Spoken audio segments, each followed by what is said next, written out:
ಬೆಳಗಿನ ಬೆಳಕು. ಅರಣ್ಯಕಾಂಡ 2:25-32. ಉತ್ತರ ದಿಕ್ಕಿನ ಪಾಳೆಯ. ನಾವು ಈಗ ಪಾಳೆಯದ ಅಂತಿಮ ಜೋಡಣೆಗೆ ಬಂದಿದ್ದೇವೆ. ಪೂರ್ವ, ದಕ್ಷಿಣ ಮತ್ತು ಪಶ್ಚಿಮ ದಿಕ್ಕುಗಳ ನಂತರ ಕೊನೆಯ ವಿಭಾಗವು ಗುಡಾರದ ಉತ್ತರ ಭಾಗದಲ್ಲಿ ನಿಂತಿದೆ. ಈ ಬದಿಯಲ್ಲಿ ದಾನ್, ಅಶೇರ್ ಮತ್ತು ನಫ್ತಾಲಿಯ ಕುಲಗಳಿದ್ದವು. ದಾನ್ ಕೆಲವು ಈ ಗುಂಪನ್ನು ಮುನ್ನಡೆಸುತ್ತಿತ್ತು. ದಾನ್ ವಿಭಾಗದಲ್ಲಿ ಯುದ್ಧಕ್ಕೆ ಹೋಗಲಿಲ್ಲ. ಒಟ್ಟು ಪುರುಷರ ಸಂಖ್ಯೆ 1,57,600 ಆಗಿತ್ತು. ಅರಣ್ಯಕಾಂಡ 2:25-31. ಇಸ್ರಾಯೇಲರು ಅರಣ್ಯದಲ್ಲಿ ಪ್ರಯಾಣಿಸುವಾಗ ಈ ವಿಭಾಗವು ತಮ್ಮ ಧ್ವಜಗಳ ಅಡಿಯಲ್ಲಿ ಎಲ್ಲರಿಗಿಂತ ಕೊನೆಯಲ್ಲಿ ಸಾಗುತ್ತಿತ್ತು. ಸಾರಾಂಶದಲ್ಲಿ 12 ಕುಲಗಳು ಒಟ್ಟಾಗಿ 6,03,550 ಹೋರಾಟಗಾರರನ್ನು ಹೊಂದಿದವು. ಅರಣ್ಯಕಾಂಡ 1:43. ಆದರೆ ನಾವು ಮೊದಲೇ ನೋಡಿದಂತೆ ಲೇವಿಯರನ್ನು ಈ ಸೈನಿಕ ಸಂಖ್ಯೆಯಲ್ಲಿ ಸೇರಿಸಲಾಗಿರಲಿಲ್ಲ, ಏಕೆಂದರೆ ಅವರನ್ನು ದೇವ ಸೇವೆಗಾಗಿ ಪ್ರತ್ಯೇಕಿಸಲಾಗಿತ್ತು. ಈಗ ಉತ್ತರ ದಿಕ್ಕಿನ ಜೋಡಣೆಯೊಂದಿಗೆ ಪಾಳೆಯದ ರಚನೆಯು ಪೂರ್ಣಗೊಂಡಿದೆ. ದೇವರು ತನ್ನ ಜನರನ್ನು ತನ್ನ ನಿವಾಸದ ಸುತ್ತಲೂ ಪೂರ್ವ, ದಕ್ಷಿಣ, ಪಶ್ಚಿಮ ಮತ್ತು ಉತ್ತರ ದಿಕ್ಕುಗಳಲ್ಲಿ ಪರಿಪೂರ್ಣ ಕ್ರಮದಲ್ಲಿ ಜೋಡಿಸಿದನು. ಇದು ದೇವರು ಕ್ರಮಬದ್ಧವಾದ ದೇವರೇ ಹೊರತು ಗೊಂದಲದ ದೇವರಲ್ಲ ಎಂಬುದನ್ನು ಮತ್ತೊಮ್ಮೆ ತೋರಿಸುತ್ತದೆ. 1 ಕೊರಿಂಥದವರಿಗೆ 14:33. ಮೊದಲು ಉತ್ತರ ದಿಕ್ಕಿನ ಹೆಸರುಗಳ ಅರ್ಥಗಳನ್ನು ನೋಡೋಣ. ದಾನ್ ಎಂದರೆ ನ್ಯಾಯಾಧೀಶ ಅಥವಾ ಆತನು ನ್ಯಾಯ ತೀರಿಸಿದ್ದಾನೆ. ಅಶೇರ್ ಎಂದರೆ ಧನ್ಯ ಅಥವಾ ಆಶೀರ್ವದಿಸಲ್ಪಟ್ಟವನು. ನಫ್ತಾಲಿ ಎಂದರೆ ನನ್ನ ಬಲ ಅಥವಾ ನನ್ನ ಹೋರಾಟ. ಈ 3 ಹೆಸರುಗಳು ಒಟ್ಟಾಗಿ ಒಂದು ಆಳವಾದ ಸಂದೇಶವನ್ನು ನೀಡುತ್ತವೆ: ನ್ಯಾಯ ತೀರ್ಪು, ಆಶೀರ್ವಾದ ಮತ್ತು ಹೋರಾಟ. ದೇವರು ಈ ಹೆಸರುಗಳನ್ನು ಉತ್ತರ ದಿಕ್ಕಿನಲ್ಲಿ ಇರಿಸಿದಾಗ ಪ್ರಯಾಣದ ಅಂತಿಮ ಹಂತದ ಬಗ್ಗೆ ನಮಗೆ ಏನನ್ನೂ ಕಲಿಸುತ್ತದೆ. ಬೈಬಲ್ನಲ್ಲಿ ಉತ್ತರ ದಿಕ್ಕು ಪ್ರಬಲವಾದ ಅರ್ಥವನ್ನು ಹೊಂದಿದೆ. ಅನೇಕ ಪ್ರವಾದನೆಯ ಭಾಗಗಳು ಉತ್ತರವನ್ನು ನ್ಯಾಯ ತೀರ್ಪಿನೊಂದಿಗೆ ಜೋಡಿಸುತ್ತವೆ. ಯೆರೆಮೀಯ 1:14-15 ದೇವರು ಉತ್ತರ ದಿಕ್ಕಿನಿಂದ ಈ ದೇಶದ ನಿವಾಸಿಗಳೆಲ್ಲರ ಮೇಲೆ ಕೇಡು ಹರಿದು ಬರುವುದು ಎಂದು ಹೇಳುತ್ತಾನೆ. ಮತ್ತೆ ಯೆರೆಮೀಯ 4:6 ಉತ್ತರ ದಿಕ್ಕಿನಿಂದ ನಾನು ವಿಪತ್ತನ್ನು, ಮಹಾನಾಶವನ್ನು ಬರಮಾಡುತ್ತೇನೆ ಎನ್ನುತ್ತಾನೆ. ಉತ್ತರವು ತಿದ್ದುಪಡಿ ಮತ್ತು ಶಿಸ್ತು ಬರುವ ದಿಕ್ಕಾಗುತ್ತದೆ. ಅದೇ ಸಮಯದಲ್ಲಿ ಉತ್ತರವು ಮಹಿಮೆ ಮತ್ತು ರಾಜತ್ವದೊಂದಿಗೂ ಸಂಪರ್ಕ ಹೊಂದಿದೆ. ಕೀರ್ತನೆ 48:2 ಹೇಳುತ್ತದೆ: ಚಿಯೋನ್ ಪರ್ವತವು ಉತ್ತರದ ಮಗ್ಗುಲಲ್ಲಿರುವ ಮಹಾರಾಜನ ಪಟ್ಟಣವಾಗಿದೆ. ಆದ್ದರಿಂದ ಉತ್ತರವು 2 ವಿಷಯಗಳನ್ನು ಹೊಂದಿದೆ: ನ್ಯಾಯ ತೀರ್ಪು ಮತ್ತು ರಾಜನ ಪಟ್ಟಣ. ಇದು ಕೇವಲ ನಾಶವಲ್ಲ, ಇದು ಪುನಃಸ್ಥಾಪನೆ ಮತ್ತು ಆಳ್ವಿಕೆಯೂ ಹೌದು. ಯೆಶಾಯ 14:13 ಸಹ ಸೈತಾನನು ಉತ್ತರ ದಿಕ್ಕಿನ ಮೇಲೆ ಏರಲು ಬಯಸಿದನು ಎಂದು ತೋರಿಸುತ್ತದೆ. ಅಂದರೆ ಉತ್ತರವು ಸಾಂಕೇತಿಕವಾಗಿ ಅಧಿಕಾರ ಮತ್ತು ದೈವಿಕ ಸಿಂಹಾಸನದ ಚಿತ್ರಣಕ್ಕೆ ಸಂಬಂಧಿಸಿದೆ. ಯೋಬ 37:22 ಎಲಿ ಊಹು, ಉತ್ತರ ದಿಕ್ಕಿನಿಂದ ಸುವರ್ಣ ಕಾಂತಿಯು ಬರುತ್ತದೆ, ದೇವರಿಗೆ ಭಯಂಕರವಾದ ಮಹಿಮೆ ಇದೆ ಎಂದು ಹೇಳುತ್ತದೆ. ಇದರ ಬೆನ್ನಲ್ಲೇ ಯೋಬ 38:1 ದೇವರು ಬಿರುಗಾಳಿಯಿಂದ ಮಾತನಾಡುತ್ತಾನೆ. ಆದ್ದರಿಂದ ಉತ್ತರವು ದೈವಿಕ ಮಹಿಮೆಯು ಕಾಣಿಸಿಕೊಳ್ಳುವ ಸ್ಥಳವೂ ಆಗಿದೆ. ಇದು ನ್ಯಾಯ ತೀರ್ಪು ಮತ್ತು ದೈವಿಕ ಪ್ರಕಟಣೆ ಸಂಧಿಸುವ ಸ್ಥಳವಾಗಿದೆ. ಈಗ ಇದನ್ನು ನಮ್ಮ ಆತ್ಮಿಕ ಪಾಠಕ್ಕೆ ಅನ್ವಯಿಸೋಣ. ನ್ಯಾಯಾಧೀಶ ಎಂಬ ಅರ್ಥವಿರುವ ದಾನ್ನನ್ನು ದೇವರು ಉತ್ತರ ಪಾಳೆಯದ ಮುಂಭಾಗದಲ್ಲಿರಿಸಿದ್ದಾನೆ. ಇದು ನ್ಯಾಯ ತೀರ್ಪು ದೇವರ ಮನೆಯಿಂದಲೇ ಪ್ರಾರಂಭವಾಗುತ್ತದೆ ಎಂದು ನೆನಪಿಸುತ್ತದೆ. ನ್ಯಾಯ ಪ್ರಮಾಣವೂ ಹೇಳುತ್ತದೆ, ಯಾಕೆಂದರೆ ನ್ಯಾಯ ತೀರ್ಪು ದೇವರ ಮನೆಯಿಂದಲೇ ಪ್ರಾರಂಭವಾಗುವ ಕಾಲ ಬಂದಿದೆ. 1 ಪೇತ್ರ 4:17 ದೇವರು ಮೊದಲು ತನ್ನ ಸ್ವಂತ ಜನರನ್ನು ತಿದ್ದುತ್ತಾನೆ. ಇದು ತಿರಸ್ಕಾರವಲ್ಲ, ಬದಲಾಗಿ ಪ್ರೀತಿ. ಇಬ್ರಿಯರಿಗೆ 12:6 ಹೇಳುತ್ತದೆ, ಯೆಹೋವನು ಯಾರನ್ನು ಪ್ರೀತಿಸುತ್ತಾನೋ ಅವರನ್ನು ಶಿಕ್ಷಿಸುತ್ತಾನೆ. ದೇವರು ತನ್ನ ಜನರಿಗೆ ತೀರ್ಪು ನೀಡಿದಾಗ ಅದು ತಂದೆಯ ಶಿಸ್ತು ಕ್ರಮವಾಗಿರುತ್ತದೆ.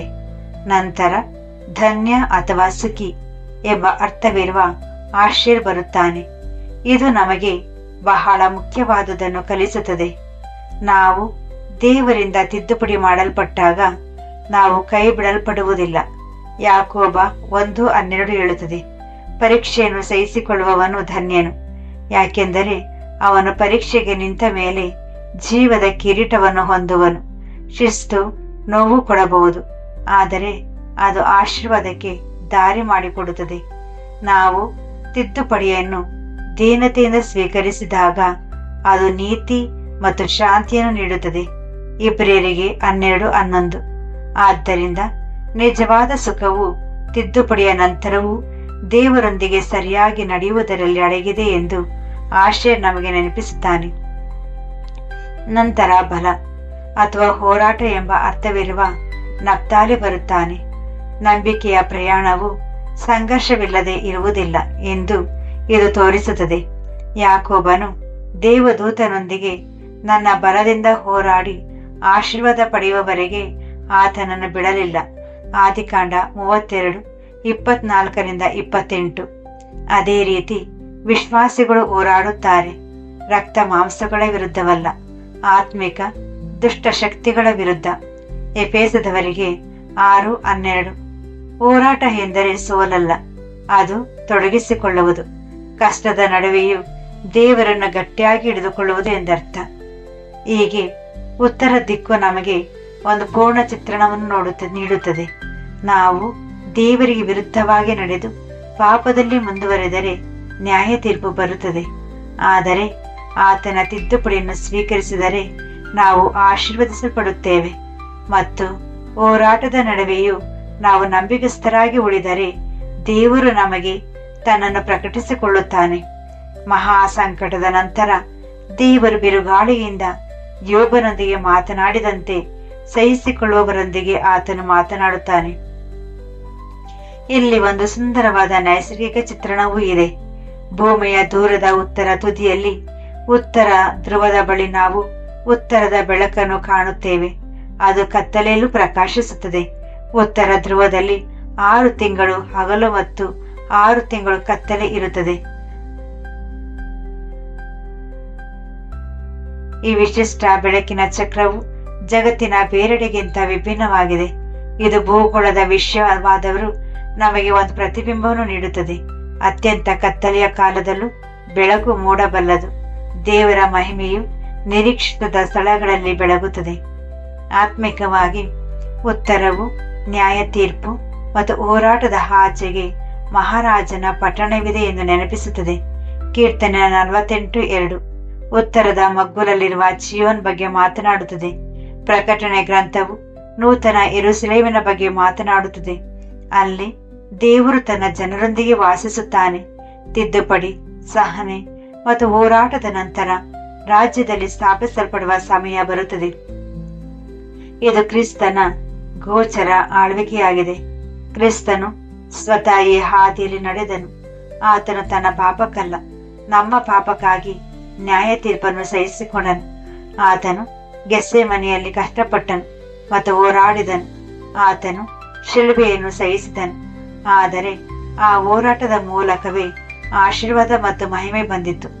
ಆತನು ಈಗ ಉನ್ನತ ಸ್ಥಾನದಲ್ಲಿದ್ದಾನೆ ಮತ್ತು ನ್ಯಾಯಾಧೀಶನು ರಾಜನೂ ಆಗಿದ್ದಾನೆ. ಅಪೊಸ್ತಲರ ಕೃತ್ಯಗಳು 17:31 ಆತನ ಶಾಂತಿಯುತ ರಾಜ್ಯವು ಸ್ಥಾಪಿಸಲ್ಪಡುವುದು ಮತ್ತು ಅಲ್ಲಿ ನೀತಿಯು ವಾಸಿಸುವುದು. ಆದ್ದರಿಂದ ನಮಗೆ ಪಾಠವು ಸ್ಪಷ್ಟವಾಗಿದೆ. ನಾವು ಶಿಸ್ತನ್ನು ಅನುಭವಿಸುವಾಗ ದೇವರಿಂದ ದೂರ ಓಡಬಾರದು. ನಾವು ದಾನನ್ನು ನೆನಪಿಸಿಕೊಳ್ಳೋಣ, ಆತನು ನ್ಯಾಯ ತೀರಿಸಿದ್ದಾನೆ. ಆಶೇರನನ್ನು ನೆನಪಿಸಿಕೊಳ್ಳೋಣ, ಸಹಿಸಿಕೊಳ್ಳುವವನೇ ಧನ್ಯನು. ನಫ್ತಾಲಿಯನ್ನು ನೆನಪಿಸಿಕೊಳ್ಳೋಣ, ಹೋರಾಟವು ಪ್ರಯಾಣದ ಭಾಗವಾಗಿದೆ. ನಾವು ಆತನ ಮಾರ್ಗಗಳಲ್ಲಿ ನಡೆಯುತ್ತಾ ಮುಂದುವರಿದರೆ ದೇವರು ನಮ್ಮನ್ನು ಮಹಾರಾಜರ ಪಟ್ಟಣಕ್ಕೆ ಕರೆತರುತ್ತಾನೆ. ನ್ಯಾಯ ತೀರ್ಪು ನಮ್ಮನ್ನು ಶುದ್ಧೀಕರಿಸುತ್ತದೆ, ಆಶೀರ್ವಾದವು ಬಲಪಡಿಸುತ್ತದೆ, ಹೋರಾಟವು ನಮ್ಮನ್ನು ಸಿದ್ಧಪಡಿಸುತ್ತದೆ. ಉತ್ತರ ದಿಕ್ಕು ನಿರೀಕ್ಷೆಯ ಅಂತ್ಯವಲ್ಲ, ಅದು ಮಹಿಮೆಯ ಮೊದಲು ನಡೆಯುವ ಅಂತಿಮ ಶುದ್ಧೀಕರಣವಾಗಿದೆ. ದೇವರು ತನ್ನ ಜನರಲ್ಲಿ ತನ್ನ ಕೆಲಸವನ್ನು ಮುಗಿಸಿದಾಗ ಅವರು ಆತನ ರಾಜ್ಯದಲ್ಲಿ ಪ್ರಕಾಶಿಸುವರು.